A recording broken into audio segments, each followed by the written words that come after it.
नमस्कार, दृष्टि न्यूज में आपका स्वागत है। मैं हूं आपके साथ अंकिता। चलिए बढ़ते हैं खबर की ओर। रतलाम शरद पूर्णिमा की रात रतलाम की पहचान बन चुकी चापड़ा मिठाई का स्वाद हर घर में बस जाता है। खास बात यह है कि यह मिष्ठान सिर्फ रतलाम में ही बनाया जाता है। देश भर में इसकी ऐसी अनूठी परंपरा कहीं और नहीं मिलती।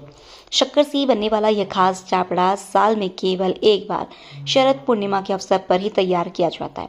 रतलाम शहर के चुनिंदा स्थानीय मिठाईकार इस दिन के लिए कई दिन पहले से तैयारी में लग जाते हैं, क्योंकि इसकी मांग इतनी बढ़ जाती है कि लोगों की भीड़ उमड़ पड़ती है।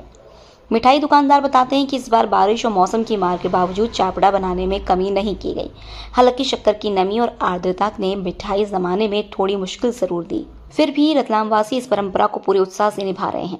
परंपरा के अनुसार इस दिन खीर के साथ चापड़ा को खुले आसमान के नीचे रखकर चांदनी की किरणों में अमृत स्नान कराया जाता है। अगली सुबह इसे भगवान को भोग लगाकर प्रसाद के रूप में परिवार और पड़ोसियों में बांटा जाता है। स्थानीय मान्यता है कि चांद की रोशनी से भिगोया गया यह चापड़ा आरोग्य, समृद्धि और धन वृद्धि का प्रतीक है। रतलाम की यह विशिष्ट मिठाई न केवल स्वाद बल्कि संस्कृति और आस्था का प्रतीक बन चुकी है, जिसे हर साल शरद पूर्णिमा की चांदनी में ही चखा जा सकता है।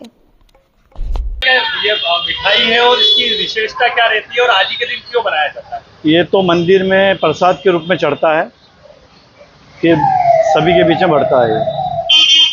मान्यता इसकी ऐसी है कि आज के दिन ये चढ़ता है और ये बड़े बुजुर्गों का कहना है कि इसको छत के ऊपर रखते तो अमृत बरसता है।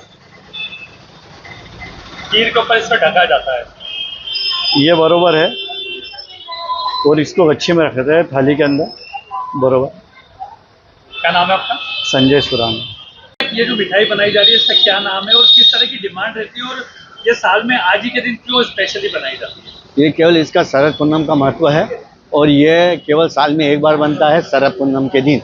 इसमें जिस प्रकार खीर बनाई जाती है उसी प्रकार ये चपड़ा मंदिरों में भगवान में भोग लगता है। रात को 12 बजे अमृत बरसता है, उसके बाद इसका भोग लगा के खाते हैं। कितने वर्षों से आप बना रहे हैं? ये साहब ये चौथी पीढ़ी हो गई साहब। किस तरह की डिमांड है बढ़ती जा रही है? डिमांड तो ये बढ़ती है और ये रतलाम के में ही चलता। लोग ये समझते हैं कि चपड़ा किसको कहते हैं। आसपास वाले लोग बहुत कम जानते हैं इस चपड़ा क्या है।